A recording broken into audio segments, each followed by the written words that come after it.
Why do you think that husband failed? I really have to ask that question because I think that people don't realize how powerful their words are to their spouse, to their significant other. When you throw down someone's hopes and inspirations and dreams, what it does to a person. Now, this wife, she spoke death to her husband's inspirations, his hopes, for business, and he failed every time she did. That really does something to someone's psyche, that does something to their spirit, that discourages them, even if they try.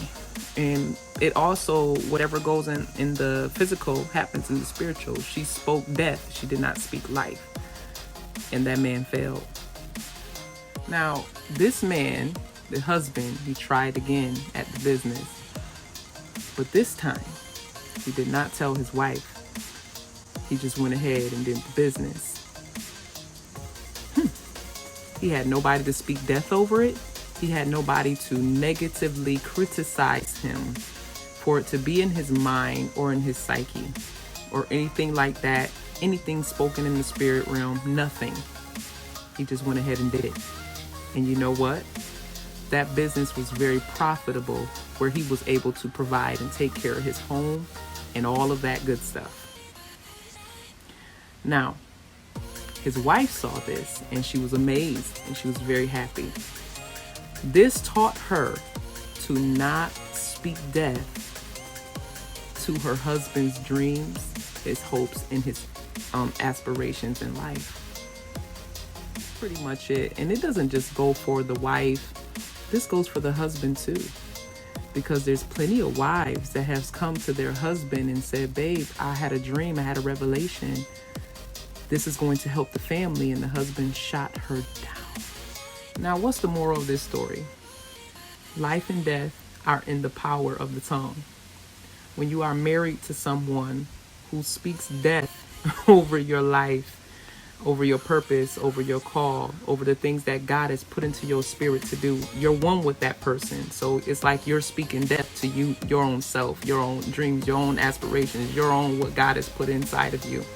Whether that be books, whether that be a ministry, whether that be multiple businesses, or that one business that's going to make you a multimillionaire or a thousandaire, something that'll make you be able to help others, something, okay? It's very important that you encourage one another and you love one another and you help one another and you entreat other people as you would like to be treated.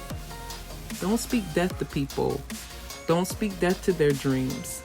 Don't make them feel like what they think. I think that it's a lot of things that are unspoken when a person speaks death over their partner's dreams and aspirations and hopes, unspoken meaning like they're either jealous or they feel inadequate or like they're lower than.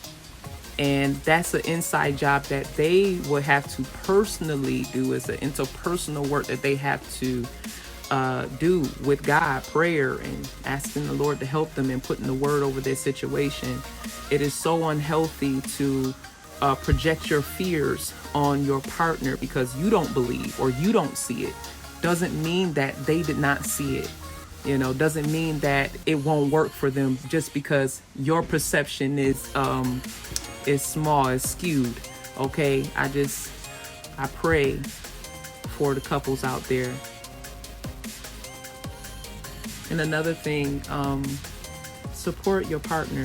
If they have a business, share the business. Even if you think that nobody is going to buy it, don't voice that to them. Oh, nobody's going to buy your products. With a smile on your face. Can you imagine what's going on in the mind of the other person that you say you love? Share their product, promote them, make them feel good about themselves, because if you're married to that person, that's a benefit for you as well. You're pushing your team. That's your team. Another point is when one partner speaks death to another partner's hopes and dreams.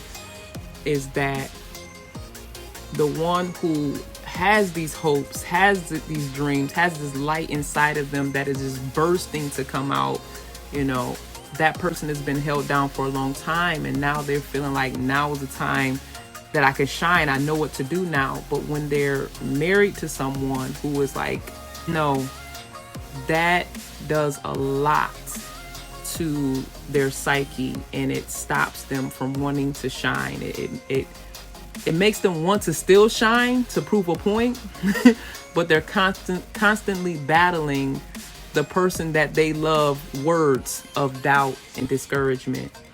And I just want to put this out here, just to be mindful of your words. Life and death are in the power of the tongue. Be blessed. Your potentials come out in an enabling, harmonious family environment. Your graces come out. Your giftings come out. Your flows come out. It multiplies potential, multiplies productivity. There is a limit to which a man or a woman can manifest grace and manifest potential if the harmony is lacking. Number 3, marital harmony guarantees answered prayers. Quicker answers, quicker results. In First Peter chapter 3 verse 7, it said, dwell, likewise you husbands, dwell with your wives according to knowledge, giving honor to the wife as unto the weaker vessel, as being heirs together of the grace of life, that your prayers be not hindered. He said there is a way you and your wife will live that can accelerate, expedite prayers. And there is a level of confusion between you and your wife that can hinder your prayer requests. You are saying, Lord, send us finances. The devil is saying, don't send them anything. They are quarreling every day. They are shouting at each other.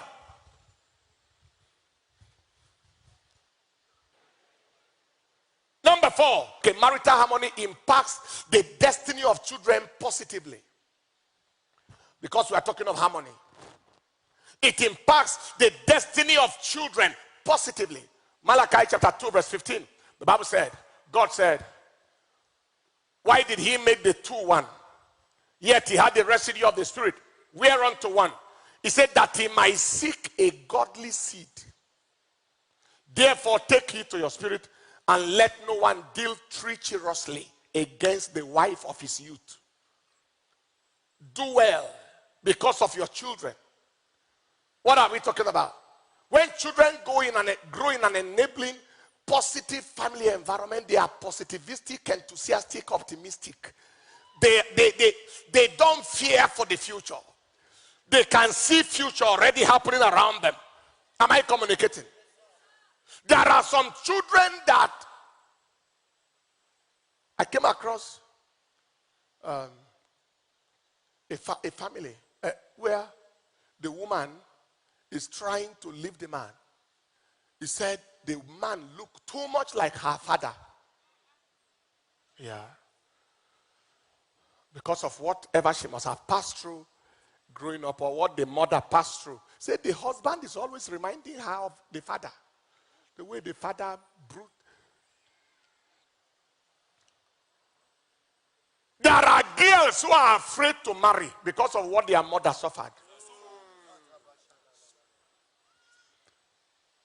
And it has been confirmed that 60%, over 60% of prisoners in America were young men and women who came out of broken, scattered, bad homes, or no home at all. That is why when a man is very wicked to his wife, he doesn't know what he's doing to his children. He's laying down a generational pattern, except for divine intervention. He doesn't know what he's doing to his daughters, especially women, and so on. So it's very, very important. Marital harmony impacts the destiny of children positively. Number 5, marital harmony contributes to personal fulfillment, satisfaction, and health. See a woman that is loved, cared for, taken care of in a good home, is bouncing, excited, jubilant. See a man that is having a good time in his home, no headache from wife. He's excited. In fact, they look finer, look younger, look healthier. But some woman has ulcer, husband problem, hypertension, husband problem, arthritis, family problem, headache, migraine. Fine woman turned into a shadow of herself because of who she married. Energetic man turned to a shadow of himself, afraid to go home after work because of war waiting at home. World War 5. Say, oh God, have you come home? So like I was saying last night, let's start from there. Like I was saying last night, you think the matter has finished? It has not now. We are just starting.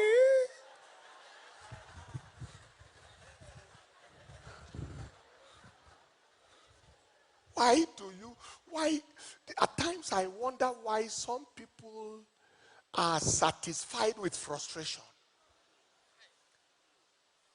If you are a man and you don't want your wife to be happy, what will make you happy on earth? If you are a woman and you don't want your husband to be happy, what will make you happy on earth? Any child who said mother should not sleep need to be awake to fulfill that vision. The vision of keeping mother awake. Since it is a vision, be awake. Personal fulfillment. Satisfaction, health. Number 6, marital harmony. Contributes to success in life's pursuits and endeavors. Success.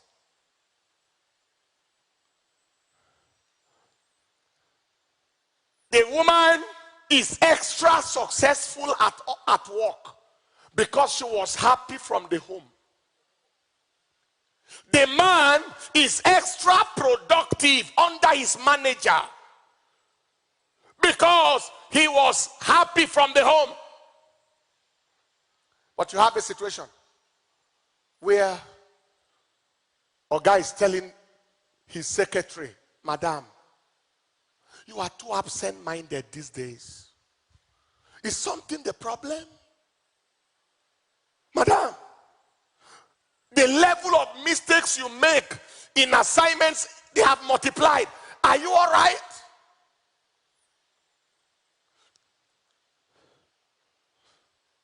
I'm sorry to use the name. Michael, Thomas, Jimmy. Any name. What is happening to you? Do you need 2 weeks off work?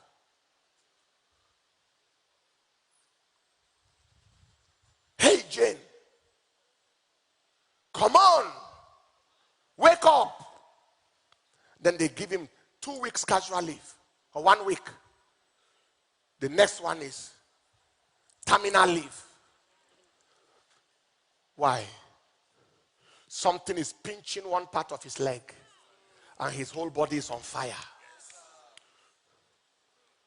You don't know that frustration in the home translates into distraction in the workplace? Frustration in the home translates into distraction in the field. Even there are times that women take their anger out on the children. The husband said, if you do what you did last time, I will deal with you when I return back from work. And he's a lion of the tribe of his family. And the wife knows it's not threatening, it's a promise.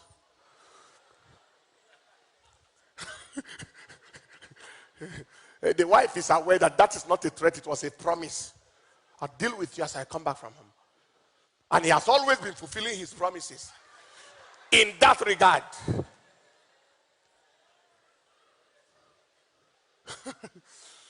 So the son is coming, saying, Mommy, Mommy, Mommy. Say, shut up!